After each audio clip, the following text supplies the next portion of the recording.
नमस्कार दोस्तों, स्वागत है आपका fear night horror story channel पर। यहाँ आपको मिलेंगी डरावनी कहानियाँ और सच्ची घटनाओं पर आधारित किस्से जो आपके रोंगटे खड़े कर देंगे। हर कहानी आपको डर और रोमांच की एक नई दुनिया में ले जाएगी। अगर आपको भूतिया कहानियाँ और रहस्यमयी किस्से पसंद हैं, तो चैनल को सब्सक्राइब करना ना भूलें। वीडियो को लाइक करें, शेयर करें और अपने दोस्तों के साथ इस डर के सफर को साझा करें। और हाँ, कमेंट सेक्शन में अपना नाम और परिचय जरूर लिखें, क्योंकि हो सकता है कि अगली वीडियो में आपका नाम हम जरूर लें। तो तैयार हो जाइए, क्योंकि डर की रातें कभी खत्म नहीं होती। सुनने के लिए तैयार हैं? तो चलिए शुरू करते हैं आज की fear night horror story. Kolkata में भूत बंगला। कोलकाता एक शहर जिसे हम अपनी धरोहर और समृद्ध संस्कृति के लिए जानते हैं। वहां की गलियां और इमारतें अक्सर अजीब और रहस्यमय घटनाओं के लिए प्रसिद्ध रही हैं। एक ऐसी ही कहानी जो कोलकाता के एक पुराने इलाके से जुड़ी हुई है, वह कुछ इस प्रकार है। यह कहानी एक पुराने हवेली के बारे में है, जो शहर के बाहरी इलाके में स्थित थी। हवेली का नाम था भूत बंगला। यह हवेली बहुत सालों से खाली पड़ी थी और लोग अक्सर इसके बारे में डरावनी बातें करते थे। कुछ लोग कहते थे कि हवेली में रात को अजीब आवाजें आती थीं। कुछ का मानना था कि हवेली में कोई आत्मा बसी हुई है। एक दिन एक युवा पत्रकार समीर, जो भूत प्रेत और रहस्यमय घटनाओं में रुचि रखता था, ने सोचा कि वह इस हवेली के बारे में एक रिपोर्ट तैयार करेगा। वह जानता था कि इस हवेली की सच्चाई को जानने से उसे बहुत बड़ी खबर मिल सकती है। समीर ने निश्चय किया कि वह इस हवेली में रात को रुककर खुद देखेगा कि क्या यह सच है या सिर्फ अफवाहें हैं। रात को समीर अपनी कैमरा और नोटबुक लेकर हवेली के पास पहुंचा। हवेली का दरवाजा लकड़ी का था, जो आधा खुला हुआ था। हवेली के अंदर घुसते ही उसे अजीब सी गंध आई, जैसे कोई पुरानी किताबों और मिट्टी की मिलीजुली गंध हो। हवेली में घुसते हुए उसे एक अजीब सन्नाटा महसूस हुआ। समीर धीरे धीरे हवेली के अंदर बढ़ता गया। जैसे जैसे वह अंदर की ओर बढ़ता, उसे हवेली के भीतर से अजीब सी आवाजें सुनाई देती थीं, जैसे कहीं से कोई फुसफुसा रहा हो। समीर ने तय किया कि वह उस आवाज का पीछा करेगा। हवेली की दरवाजे की ओर बढ़ते हुए जब समीर एक पुराने कमरे के पास पहुंचा, तो उसके हाथ में रखी कैमरा का लाइट अचानक बंद हो गई।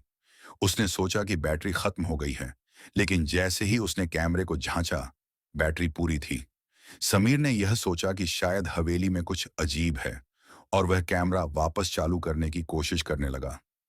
तभी अचानक कमरे का दरवाजा खुद ब खुद बंद हो गया। समीर की धड़कन बढ़ने लगी और उसका मन घबराने लगा। वह सोचने लगा कि क्या वह किसी बड़ी मुसीबत में फंस चुका है।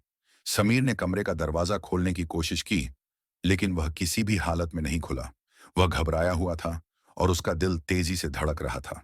कमरे के अंदर से जो आवाजें आ रही थीं, वे अब और भी तेज हो गईं, जैसे कोई उसे पुकार रहा हो। समीर ने डरते हुए दरवाजे को जोर से धक्का दिया, लेकिन अचानक दरवाजा अपने आप खुल गया। दरवाजे के अंदर घुसते ही समीर को एक अजीब और पुरानी सी गंध महसूस हुई, जैसे किसी ने बहुत सालों से सफाई नहीं की हो। कमरे की दीवारों पर धूल जमी हुई थी और फर्श पर पुरानी चादरें बिछी हुई थीं। अचानक कमरे के एक कोने से एक हल्की सी आवाज आई, जैसे कोई धीरे धीरे हंस रहा हो। समीर ने कंधे झटकते हुए कमरे में इधर उधर देखा, लेकिन उसे कोई दिखाई नहीं दिया। तभी उसके सामने एक बड़ी सी पुरानी किताब की अलमारी दिखाई दी। समीर को लगता था कि किताबों में शायद कोई राज छिपा हो। उसने धीरे धीरे अलमारी को खोला। जैसे ही अलमारी खुली, उसके अंदर से एक पुरानी किताब गिर पड़ी। समीर ने किताब को उठाया और देखा कि उसकी पन्नों पर कुछ अजीब और समझ में न आने वाले प्रतीक बने थे। किताब के पन्ने उलटते हुए अचानक उसकी आंखों के सामने एक तस्वीर आई। वह एक पुराने काल्पनिक परिवार की तस्वीर थी, जिसमें एक महिला, पुरुष और दो बच्चे थे। अचानक कमरे में एक सर्द हवा का झोंका आया और वह तस्वीर हवा में उछलकर गिर गई। समीर ने डरते हुए तस्वीर को उठाया और देखा कि उस तस्वीर में जो महिला थी, उसकी आंखें बहुत ही अजीब सी दिख रही थीं। उसकी आंखें जैसे समीर को घूर रही थीं। समीर ने झट से तस्वीर को फेंक दिया और कमरे से बाहर जाने के लिए मुड़ा। लेकिन जैसे ही उसने कमरे के दरवाजे की ओर कदम बढ़ाया, दरवाजा अचानक बंद हो गया। समीर का दिल और तेज धड़कने लगा। उसे एहसास हुआ कि अब वह कहीं नहीं जा सकता। उसने फिर से दरवाजे को खोला, लेकिन वह जैसे जकड़ा हुआ था। फिर वही अजीब सी हंसी कमरे में गूंजने लगी। समीर ने डरते हुए आवाज की दिशा में देखा और पाया कि कमरे के एक कोने में वही महिला खड़ी थी जो तस्वीर में थी। उसके चेहरे पर एक डरावनी मुस्कान थी और उसकी आंखें पूरी तरह से काले रंग की हो चुकी थीं। समीर की सांस रुक गई। वह समझ नहीं पाया कि यह क्या हो रहा था। वह पीछे हटते हुए बोला, ता तुम कौन हो? लेकिन महिला ने कोई जवाब नहीं दिया, बस धीरे धीरे उसकी ओर बढ़ने लगी। तभी अचानक समीर को याद आया कि उसने कमरे में जो किताब खोली थी उसमें कुछ ऐसा लिखा था जो उसे मदद कर सकता था। उसने फौरन किताब के पन्नों को फिर से पलटना शुरू किया। किताब के आखिरी पन्ने पर एक प्राचीन मंत्र लिखा हुआ था। समीर ने बेमन से उस मंत्र को पढ़ा। जैसे ही उसने मंत्र पढ़ा, हवा तेज हो गई और महिला का चेहरा अचानक बदलने लगा। उसकी आंखें फिर से सामान्य हो गईं और वह धीरे धीरे गायब होने लगी। समीर ने राहत की सांस ली और भागते हुए कमरे से बाहर निकल गया। जैसे ही वह हवेली के बाहर आया, सूरज की रोशनी फैल रही थी, लेकिन वह जानता था कि इस रात के बाद वह कभी भी उस हवेली के पास नहीं जाएगा।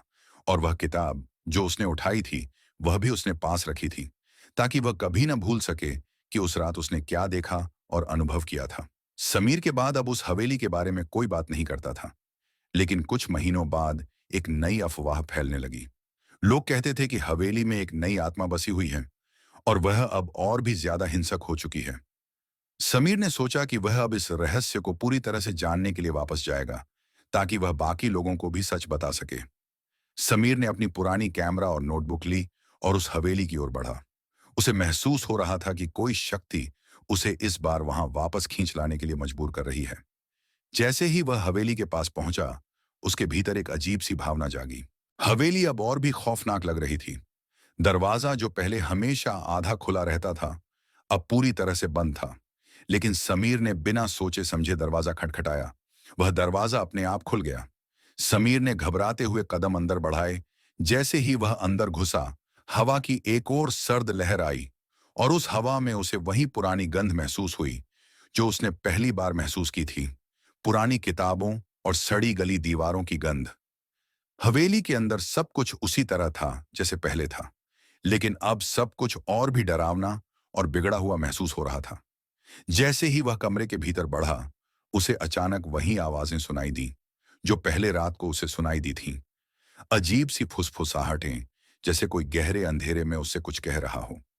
समीर की धड़कनें तेज हो गईं, लेकिन वह रुका नहीं। उसे जानना था कि आखिर इस हवेली का रहस्य क्या है। वह उस कमरे में वापस गया जहां उसने पिछली बार किताब पाई थी, लेकिन अब वह किताब वहां नहीं थी। समीर के मन में सवाल उठने लगे, क्या वह किताब अब भी हवेली में कहीं है? वह कमरे के एक कोने में गया और तभी उसकी नजर एक पुरानी छाती पर पड़ी। छाती को खोलते ही समीर को एक पुराना लिफाफा मिला जिसमें कुछ कागज थे। उसने लिफाफे को खोला और उसमें लिखी हुई चीजों को पढ़ना शुरू किया। वह कागज एक तरह का शापित पत्र था जो उस हवेली के पिछले मालिकों से जुड़ा हुआ था।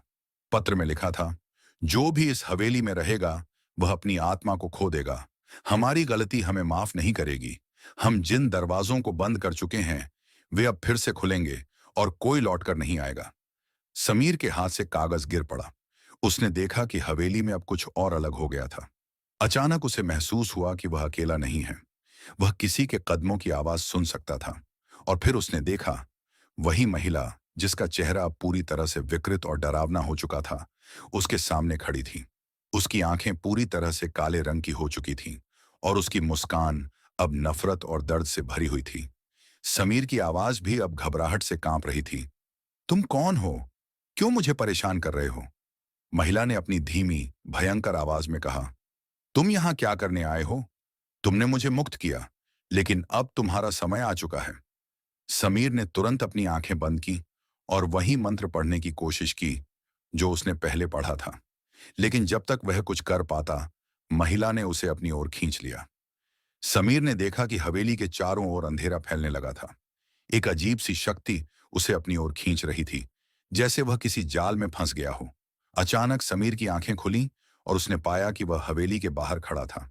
सूरज की रोशनी अब वापस आ चुकी थी, लेकिन उस दिन के बाद समीर का चेहरा हमेशा के लिए बदल गया। उसकी आंखों में वही डर और शोक था जो उसने हवेली में देखा था। वह अब कभी भी ना कभी उस हवेली के बारे में बात नहीं कर सका। लोग कहते हैं कि समीर ने उस रात हवेली में जो अनुभव किया वह उसकी पूरी जिंदगी में बसा रहा। और हवेली, वह अब भी वहीं खड़ी है, जैसे हमेशा से खड़ी थी। एक चुप्पी और डरावनी गवाही कि कुछ रहस्यों को कभी नहीं खोला जाना चाहिए। कोलकाता की उस हवेली के बारे में अब भी लोग डर के साथ बातें करते हैं, और कई कहते हैं कि वह जगह कभी खाली नहीं होती। कुछ न कुछ अनदेखी और अनजानी ताकतें वहां बसी रहती हैं। क्या समीर की कहानी सच थी? क्या वह हवेली सच में शापित थी? कोई नहीं जानता। लेकिन एक बात तो साफ है, कुछ रहस्य होते हैं जो कभी सामने नहीं आते। क्या आपको यह कहानी डरावनी लगी? अगर हाँ, तो अभी इस वीडियो को लाइक करें, ताकि हमें पता चले कि आपको ऐसी और भी कहानियां चाहिए। लेकिन रुको, क्या आपने हमारे चैनल को सब्सक्राइब किया? अगर नहीं, तो अभी सब्सक्राइब करें और घंटी दबाएं, ताकि जब भी हम अगली खौफनाक कहानी लाएं, आपको सबसे पहले पता चले। और हाँ, कमेंट में बताइए, क्या आपने कभी कोई भूतिया या रहस्यमयी अनुभव किया है? हमें आपकी कहानियां जानने में बहुत दिलचस्पी होगी। मिलते हैं अगली डरावनी कहानी में। तब तक के लिए अपना ख्याल रखें और रात को अकेले बाहर जाने से बचें। एंड स्क्रीन पर सब्सक्राइब नाउ।